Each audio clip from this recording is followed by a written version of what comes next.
안녕하세요. 3단원 네 번째 소단원인 유전자 이상과 염색체 이상 강의 시작하도록 하겠습니다.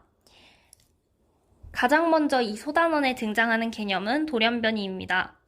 돌연변이란 무엇일까요? 형질을 결정하는 유전자 이상을 돌연변이라고 합니다.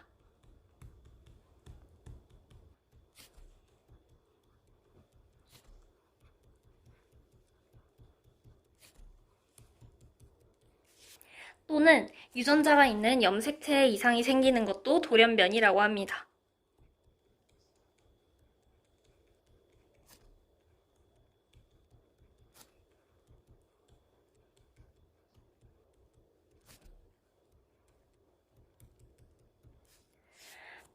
또 단순히 유전 정보가 변하는 것이라고 돌연변이를 정의할 수도 있습니다.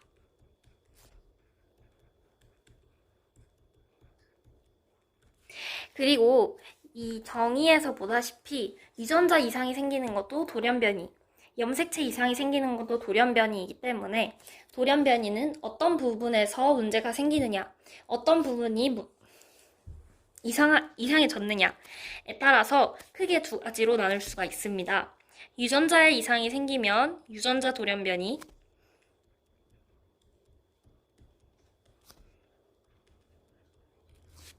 또 염색체에 이상이 생기면 염색체 돌연변이라고 합니다.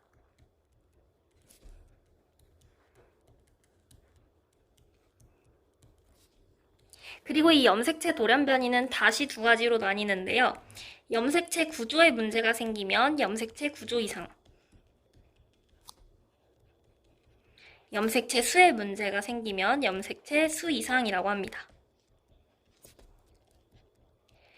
염색체 수 이상에 대해서 조금 더 이야기를 해보자면 우리 인간은 일반적으로 44개의 상염색체와 2개의 성염색체, 총 46개의 염색체를 가지고 있어야 되는데 염색체 수 이상을 가지면 이 46개보다 더 적거나 많은 염색체를 가지게 되고 이 염색체 수의 차이로 인해서 유전병을 겪을 수 있습니다.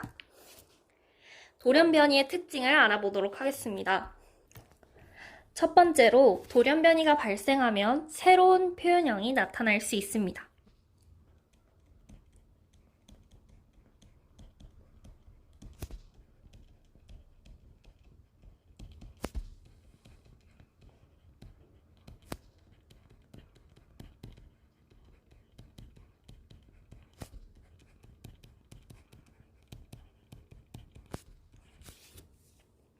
또 생식세포 형성 과정에서 돌연변이가 일어나면 이 돌연변이는 유전이 될 수 있습니다.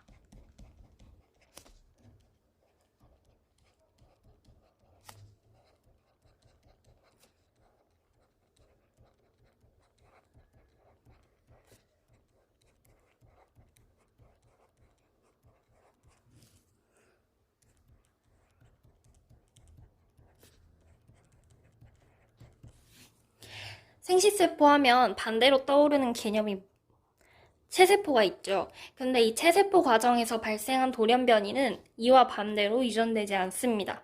이에 대한 내용은 좀 나중에 더 다뤄보도록 하고요. 세 번째로 돌연변이가 발생하면 집단의 유전적 다양성이 올라갑니다.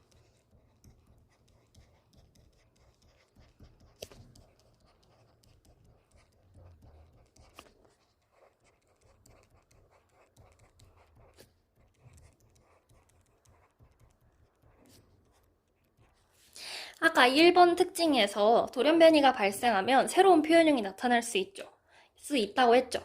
그렇기 때문에 돌연변이가 나타난다는 것은 우리가 지금까지는 갖지 못했던 새로운 형질을 갖는 개체가 나타난다는 걸 의미합니다. 그러면 무언가 더 다양한 개체들이 많아진다는 거기 때문에 이거는 이제 이전 단원에서도 나오는 이야기지만 특정 환경에 대한 적응성이 높아진다, 살아남을 확률이 높아진다, 이런 내용과도 관련이 있는 게 돌연변이이고요. 마지막으로 네 번째는 특징은 아니지만 중요한 내용입니다. 핵형 분석이라는 거 들어보셨나요? 전 단원에서 나왔던 이야기이긴 한데 대충 이제 그려드리자면 이렇게 큰 염색체 1번, 조금 더 작은 염색체 2번 쭉쭉쭉 해서 쪼꼬미 염색체 21번 쭉쭉 이렇게 있는 거 있잖아요. X 염색체, Y 염색체 이런 식으로 이렇게 그려진 거 기억하실 수 있는데 이런 것을 보고 하는 것을 이제 핵형 분석이라고 해요. 이 그림을 보고 우리가 뭘 알아낼 수 있을까요? 네, 염색체 돌연변이는 이러한 핵형 분석을 통해서 알아낼 수 있습니다. 아까 말씀드렸던 게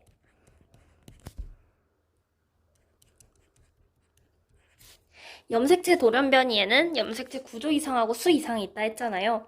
뭐 예를 들어서 21번 염색체가 이렇게 3개가 있네? 이상하네 라고 느낄 수도 있고 이거 구조가 좀 이상하네 라고 느낄 수도 있겠죠.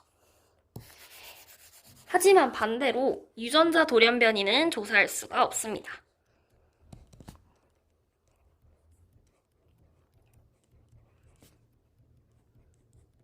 이것도 왜 그런지는 나중에 다루도록 하고요. 두 번째로 유전병에 대해서 알아보도록 하겠습니다. 유전병이라는 것은 유전자, 염색체 등의 유전체가 원인이 되는 질병을 말합니다.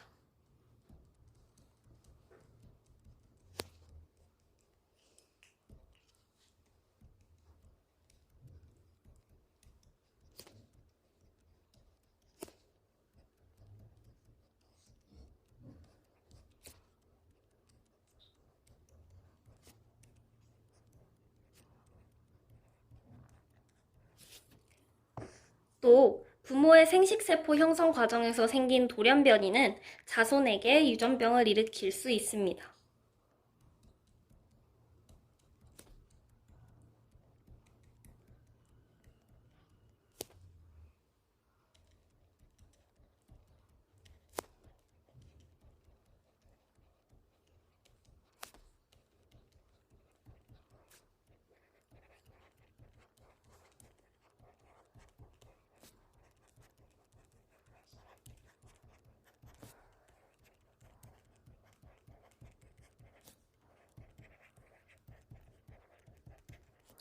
여기서 이제 갑자기 돌연변이 이야기를 하다가 유전병 이야기로 넘어온 이유를 알 수 있습니다.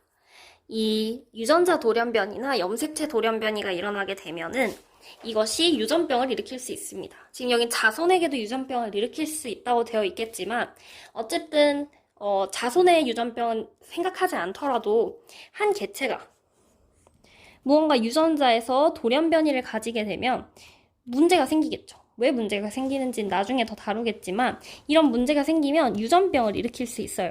그럼 한 개체가 유전병을 갖게 되는 겁니다. 그런데 이러한 유전병이 생식세포 형성 과정에서 생긴 생식세포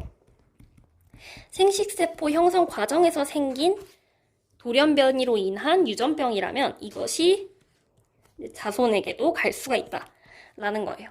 어쨌든 이런 돌연변이가 있으면 유전병을 일으킬 수 있다라는 거고요.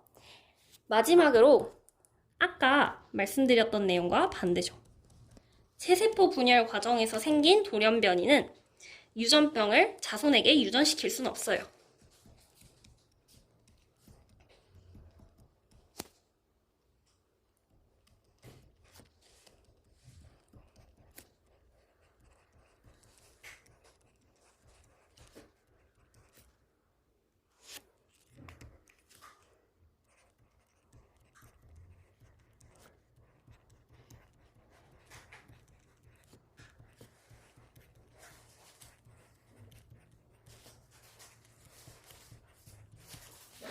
이 예시로는 만성 골수성 백혈병 등이 있습니다.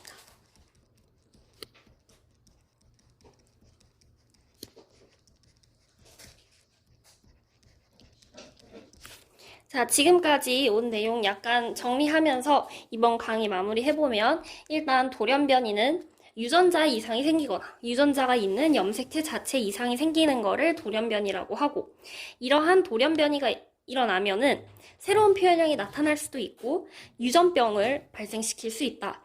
그런데 이런 유전병은 생식세포 형성 과정에서 생긴 유전병이라면 자손에게 유전이 될 수 있고 체세포 분열 과정에서 생긴 유전병이라면 자손에게 유전되지 않는다. 여기까지 공부했습니다. 그럼 다음 시간에 만나요. 안녕.